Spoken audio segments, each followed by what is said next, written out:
Bom dia, amigos e irmãos, para mais um estudo do Evangelho no Lar, com a bênção de Deus, se Deus quiser. Hoje é dia 19 de novembro, quinta-feira, e agradecemos a presença de todos que estão aqui, todos que vão nos assistir na internet,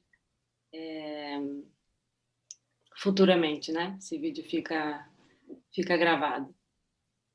Então, vamos fazer a nossa oração. Em seguida, eu leio o nosso livrinho de mensagens do dia. Logo em seguida, nós faremos a prece e depois vamos ler o capítulo. E daí fazemos o encerramento. Então, vamos nos concentrar. Respirar fundo. Para a gente tentar ficar só nesse momento, durante esse período. Que a gente consiga nos conectarmos conosco mesmo, com o nosso interior, com a nossa alma. Limpar as nossas preocupações, ainda que sejam por esse período de 20 minutos, meia hora, para que a gente tenha toda a mente, todo o coração aberto para absorver o estudo de hoje. O que Jesus vem nos ensinar, para que a gente consiga futuramente utilizar todos esses ensinamentos nas nossas caminhadas, nos nossos desafios do dia a dia.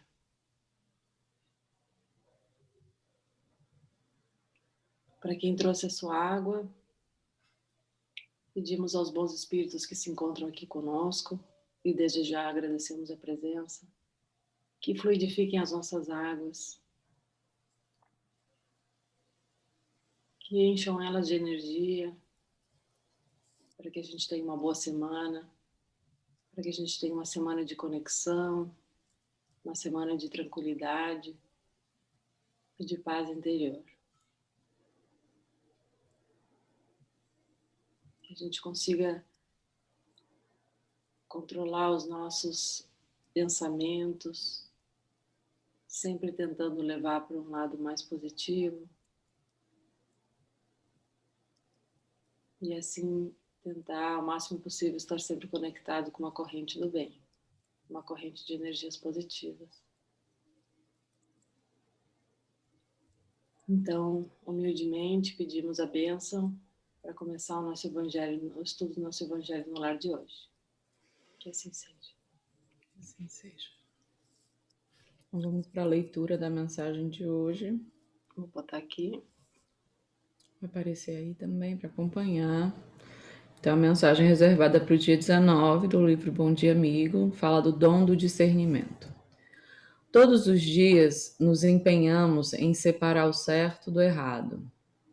Nossa tarefa não é fácil porque os fatos são cercados por uma membrana de falsidade, difícil de ser notada e então desmascarada. Se interpretar o passado sobre o qual há documentos comprovadamente autênticos não é fácil, tantas são as teorias, compreender o presente exige de nós uma vigilância atenta e constante. Tantas são as mentiras. Como temos que tomar decisões hoje, não amanhã, a tarefa se agiganta diante de nós sem que tenhamos a opção própria da ficção científica de dormirmos e acordarmos quando o amanhã tiver nascido. É agora, não depois, que precisamos exercer o cuidado da desconfiança. É agora que temos que resistir ao ritmo em que todos cantam hinos que não devemos entoar. É agora que temos que saber de onde veio o que nos chega e duvidar se é digno de crédito ou se não é uma mentira, mesmo que reforce nossas crenças.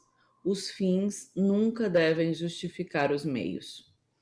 É hoje que precisamos do dom de discernir o certo do errado, o falso do verdadeiro, o bom do ruim. Com humildade, reconheçamos que podemos ser manipulados e peçamos a Deus para não sermos enganados. Nele podemos confiar.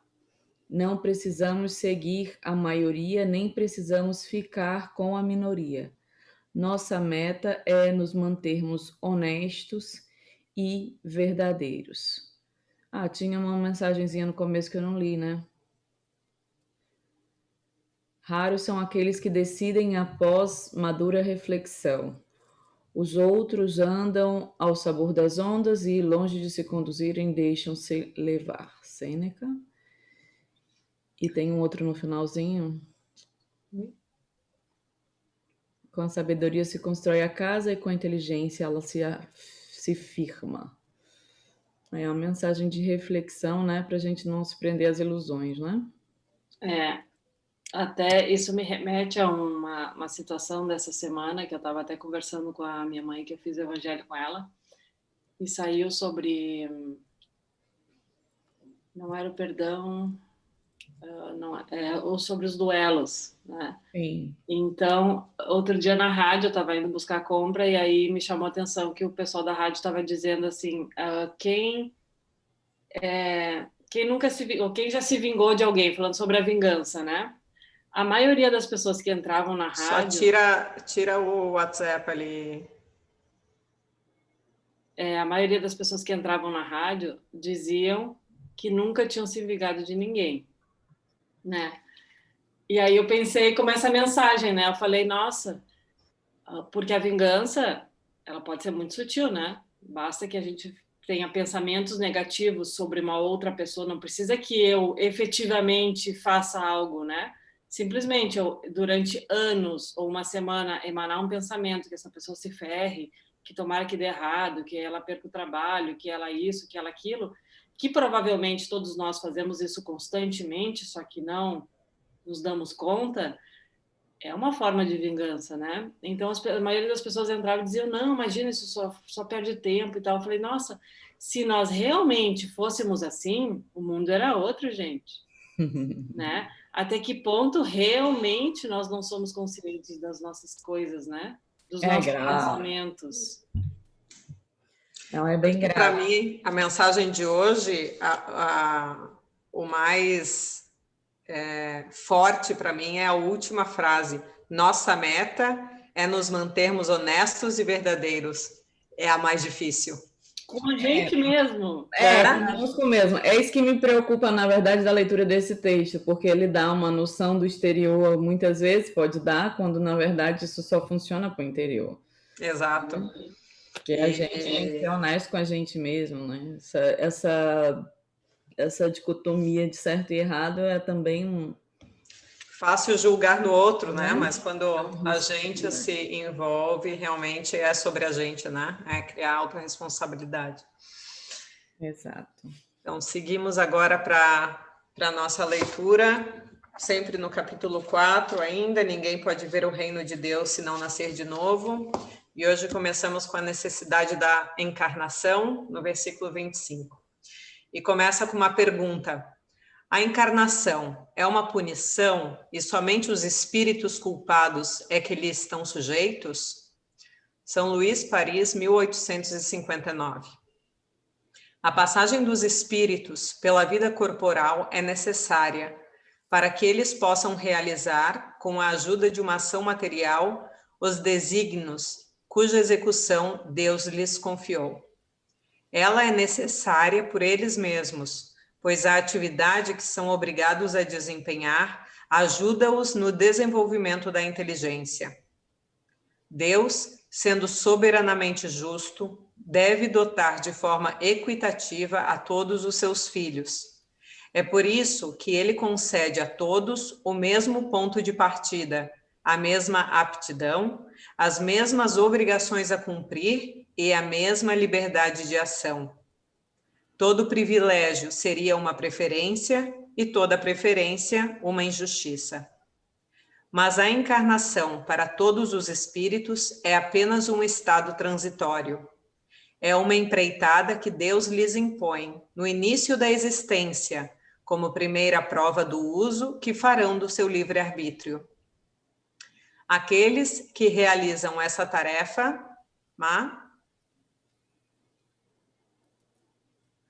aqueles que realizam essa tarefa com zelo percorrem rapidamente e, de maneira menos penosa, estes primeiros degraus da iniciação e usufruem mais cedo do fruto de seu trabalho.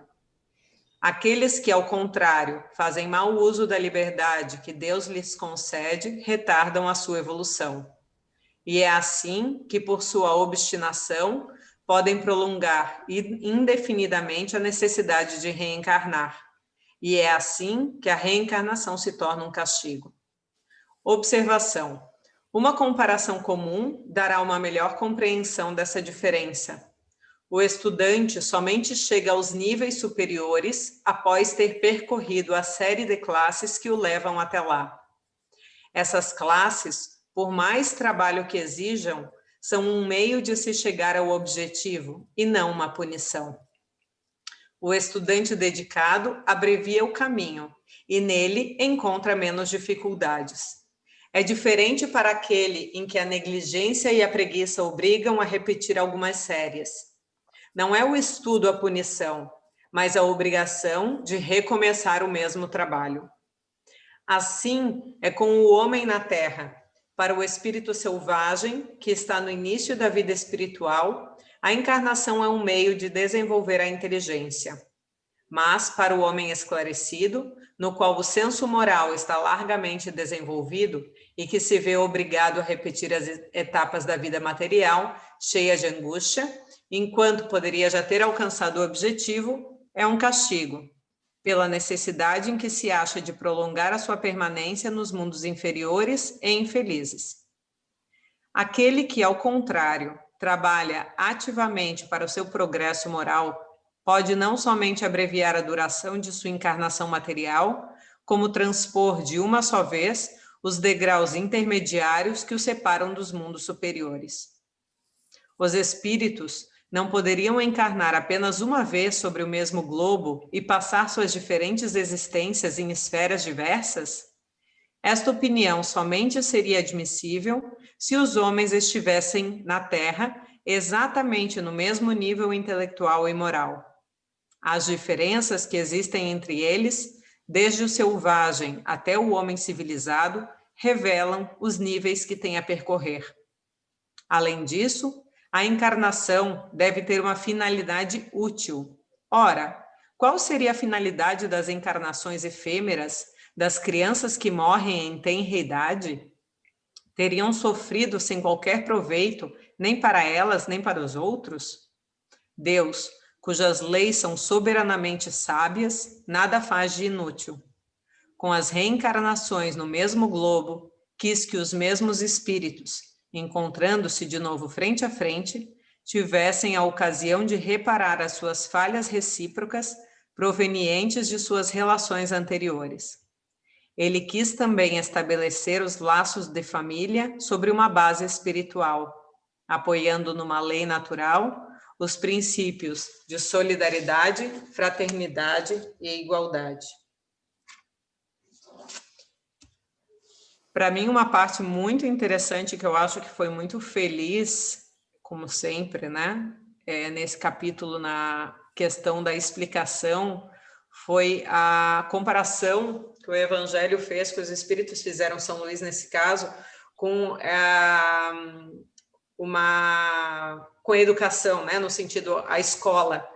Então, quando, por exemplo, num ano escolar, né? A pessoa se esmera, trabalha duro, ou de repente até tem uma facilidade por uma certa matéria, né? Ela passa de ano direto, digamos, tem as notas ótimas a cada semestre, chega no fim do ano, sem recuperação, passa direto. Outras pessoas, porém, pelo motivo que seja, ou porque por preguiça, né, o livre-arbítrio de ter ficado o ano inteiro curtindo, não estudando, não se esforçando, não se focando, ou ainda, mesmo tendo se esforçando, aquilo ser uma dificuldade, uma matéria na qual tem bastante dificuldade, não consegue entender bem, então sofre naquele processo, chega no final do ano e tem a recuperação, né? Então, a recuperação não é um castigo, né? Na verdade, é uma necessidade né? A obrigação, como diz ali, a Má acabou de focar, né? É uma obrigação de recomeçar o mesmo trabalho, seja por qual motivo que for. Ou porque não deu a devida atenção, ou porque realmente era uma coisa muito árdua, muito difícil para si mesmo naquele momento, e então tem que fazê-lo de novo para poder passar de fase, que a gente volta para os joguinhos de computador da Maísa, né? Que a Má sempre faz essa comparação. Então, eu acho muito interessante eu pensar que o estudo realmente, a nossa encarnação aqui, não é uma punição, mas depende do nosso modo, o quão lá na frente a gente vai conseguir saltar, o quanto mais rapidamente a gente vai conseguir se desenvolver e o quanto a gente vai ter que repetir e recomeçar o mesmo trabalho, muitas vezes se lamentando, né? E reclamando, ai, lá vou eu ter que fazer isso de novo. Exato, porque está aqui, ó, o estudo dedicado abrevia o caminho e nele encontra menos dificuldades. Mas nós também podemos escolher o caminho mais difícil. Isso é livre-arbítrio. Isso não é castigo de Deus, isso não é castigo de ninguém, né? Como a gente muitas vezes vê, porque o catolicismo nos trouxe muito, e falo sempre por mim, porque eu tinha muito essa coisa do castigo do catolicismo, muito forte isso para mim, né? Era poucos serão chamados, muitos serão escolhidos. Eu, meu Deus, será que eu vou ser chamada? O que eu tenho que fazer para ser chamada, né?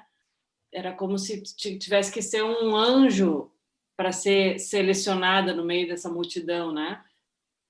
Então, na verdade, tudo vai depender do... Aqui tem uma parte que fala, né, que se a gente tem preguiça, se a gente fica levando as coisas... É a próxima frase, Má. Lê ali. É diferente para aquele que a negligência e preguiça obrigaram a repetir alguma série, ou seja, eu estou fazendo uma coisa que eu sei que não é boa nem para mim nem para o outro, mas eu continuo fazendo. Isso é livre-arbítrio ou não é? Ou por acaso alguém vem, algum anjinho vem na nossa orelha, anjinho, hein? E diz, siga fazendo mal. Né? Então, se a gente segue nessa estrada que a gente lá no fundo sabe que não é legal, é porque a gente está afadado, se a gente não quiser mudar, mais cedo ou mais tarde, a ter que reparar isso, né? E isso é a oportunidade que a reencarnação nos traz. Não é a punição, eu vejo como uma oportunidade de reparar coisas que nós, nessa vida, não fomos capazes de fazer, por qualquer motivo, por preguiça, negligência, falta de estudo, falta de vontade, aquilo que seja, né? Então, na verdade, eu hoje vejo a reencarnação como uma oportunidade para todos de mudança. E também tem a possibilidade de pular algumas fases, né? Dependendo do seu empenho e da sua busca para uma melhoria interna.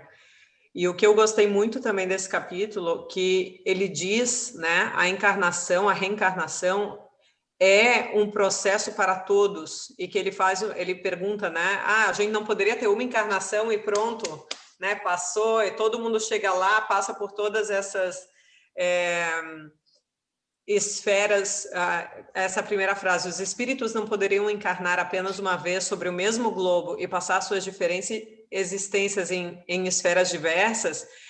E ele diz não, né? Porque justamente nós começamos todos iguais do mesmo modo no começo dos tempos, né? Quando foi a nossa primeira encarnação, e cada um foi se desenvolvendo de uma forma diferente. E aí é que está a bondade infinita de Deus, né? É realmente é tão meritevole, é tão né, sem preferências e sem, como ele diz mesmo, né, seria injusto, né, uma preferência por um ou por um outro filho. Então, somos todos iguais, depende única e exclusivamente para todos, sabendo que todos teremos a chance, a única coisa é que vai demorar dependendo de nós. Então, é uma autorresponsabilidade e é isso que é muito lindo, realmente olhar para dentro, como a Mirella muito bem colocou antes sobre o nosso Bom Dia Amigo, sobre a leitura, é olhar para dentro, né? Qual é a nossa verdade?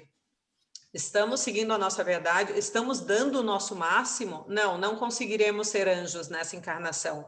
Não conseguiremos. Vamos aceitar isso. Mas isso não quer dizer que a gente não pode dar o nosso melhor naquilo que hoje em dia nos permitimos. E é isso que a encarnação nos traz como possibilidade e finalidade, no meu entender. Desculpa-me, isso aqui, essa frase que ele coloca aqui, é a explicação da reencarnação, né? No caso, como é que tu explica, né, uma criança que morre em tenra idade, né? Essa é a primeira coisa que tu diz, tá, então vamos lá, Deus é tão justo assim, a reencarnação é para todos, então por que uma criatura, né, por que eu perdi meu filho, por exemplo, que é uma coisa que é realmente difícil para nós encarnados, perder um filho e manter essa consciência de que Deus é justo, né? Porque a gente não acha aquilo justo, porque a gente é egoísta, o filho é meu, né? Então, ali ele coloca isso, né? Realmente, teriam sofrido sem qualquer proveito, nem para eles, nem para os outros. Deus, cujas leis são soberanas, sábias e nada faz de inútil. Com as reencarnações do mesmo globo, quis que o mesmo espírito encontrasse de novo, frente a frente, tivesse a ocasião de reparar as suas falhas recíprocas provenientes de suas relações anteriores. Ele quis também esclarecer os laços de família sobre uma base espiritual, apoiando numa lei natural os princípios da solidariedade, fraternidade e igualdade. Tem um motivo para essa criança ter vindo ao mundo pelaquele período, né? Seja simplesmente que morreu antes de nascer, que morreu ao nascimento, que morreu... Tudo aquilo tem uma finalidade. Aquilo foi proposto por esse espírito para alguma finalidade que talvez hoje nós não tenhamos condições de entender, né? Nós somos como as nossas crianças perante Deus, perante os ensinamentos de Deus. Por exemplo, uma criança hoje, tu pode explicar coisas que ela não tem condições de entender, né? Porque ela ainda é pequena. Alguns sim, porque já vem um espírito mais envolvido, mas vamos supor, se tu quer falar com uma criança de 2 anos sobre como funciona o trabalho, ela não vai alcançar ainda aquilo, né? É uma dimensão que para ela ainda é muito responsabilidade e tal, e tal. E é exatamente isso que nós somos perante Deus, né? Não adianta Deus vir aqui querer nos ensinar coisas que nós não temos o alcance ainda da visão. Nós somos limitados, nós somos essa criança que cada um vai caminhando segundo o seu desenvolvimento, né? Então, a gente fala, e custava explicar então para mim entender. Não, tu não entenderia, porque senão já teria sido explicado, né? Tu já estaria nessa dimensão do entendimento mais profundo do que é o amor, do que é a justiça divina, não a justiça do homem.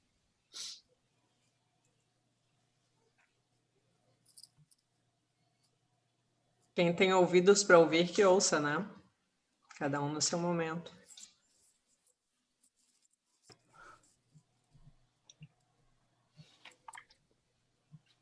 Bora reencarnar. Bora tentar terminar o melhor possível essa encarnação. Gente, esse livro... Para não passar pela recuperação, se possível, né? Vamos estudar bastante para poder saltar a recuperação no fim do ano. Eu vou passar, vai ser difícil eu não passar. Esse livro aqui é muito legal, complementário ao... Ele dá uma explicada no Evangelho. Eu estou achando esse livro muito interessante. E nós comentamos parte dele já na semana passada, porque ele faz a pergunta, né? Para que serve a reencarnação? E ele coloca que a reencarnação serve para 2 princípios fundamentais, que foi um pouco que a gente acabou de ver aqui, mas com outras palavras.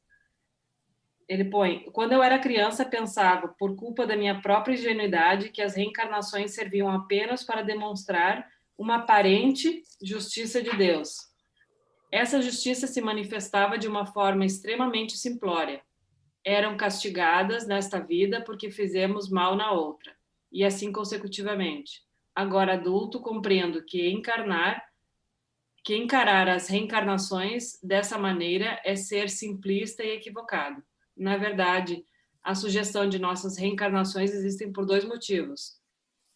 Como fator para o desenvolvimento do nosso progresso intelectual e moral, que não tem nada a ver com o nosso progresso material, né? Cuidado, porque a gente está sempre falando do nosso progresso intelectual e moral.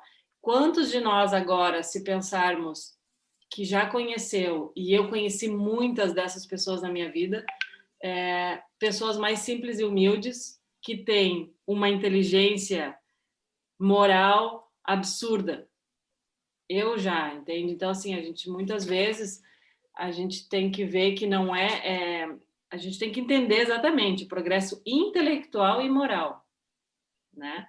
E a segunda ele coloca como um fator para a limpeza das manchas que nós mesmos colocamos em nossos perispíritos pela persistência exagerada no mal, na imprevidência e na revolta. Né? Então, isso quem não viu o vídeo da semana passada, talvez seja interessante, porque a gente falou sobre essas manchas que a gente coloca no nosso perispírito, né? Que elas vão ter que ser limpas de alguma maneira, né? Então, a reencarnação nos traz essa oportunidade. É isso aí. Mais algum comentário? Não, acho que ele, para mim, pelo menos, é um capítulo bem claro, assim, bem fácil de entender. Talvez para alguns não tão fácil de assimilar, né? Mas a gente consegue entender, eu acho, nessas palavras a gente consegue entender rapidamente, básico, para que serve a encarnação, né? Primeiro é a gente Sim. ter a consciência e depois começar a sentir, né? Ia dizer alguma coisa? Não, só de sim, concordo, tá? Foi bem claro, é fácil de entender. Agora é a reflexão para assimilar, né? Exato, e não cair na revolta, tentar, né? Não cair na revolta nos momentos em que a gente duvida dessa reencarnação, né? Os motivos dela. Que a gente geralmente cai nisso quando nós temos as nossas dificuldades e a gente começa daí e a gente entra na dúvida, né? Será que é justo? Com o vizinho comigo né? Então, ali é a prova da fé, na verdade, né? Ali é o momento da prova final do game ali, do game da vida, né? Para passar de fase, a gente provavelmente passa por uma provinha final ali. Sempre que a gente tiver essa dúvida, sempre bom, fica o convite, né? Sempre bom voltar para essa leitura, para poder, né, de novo refletir a respeito. Na verdade, o Evangelho ele é um bom caminho para aqueles dias que a gente não está muito legal, né? Que a gente está se sentindo para baixo e tal. Eu abro o Evangelho e, coincidência ou não, obviamente que não, a gente sempre pega um capítulo interessante, né? Algo que nos faça refletir sobre aquela situação do momento. Então, ele também é um guia, uma ajuda, um apoio, né? Para quando a gente não está legal. A parte, a oração, ele também, para mim, tem esse efeito, né? Não só como estudo, mas também como uma ajuda nos momentos difíceis. Tu tá no mudo cá. Sim, sim. É isso aí. Eu, por mim, acho que foi super proveitoso. Espero que todos possam aproveitar, né, dessas palavras da leitura de hoje para refletir durante a semana. E convido a Marley para fazer o encerramento, se para todas estivermos de acordo. Ok. Então vamos fechar nossos olhos. Respira fundo.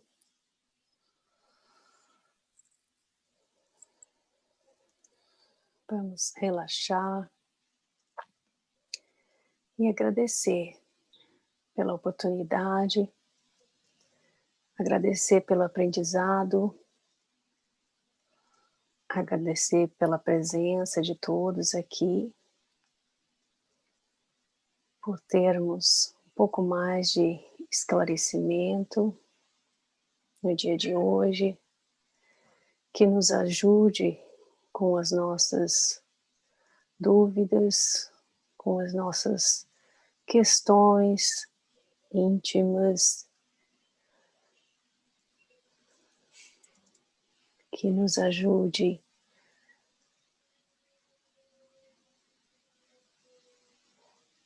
com as dificuldades do dia a dia.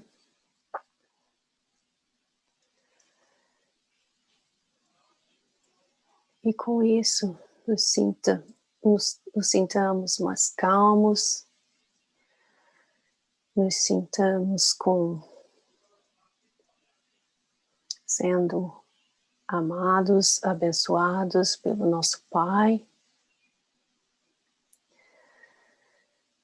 entendendo que tudo tem uma razão de ser.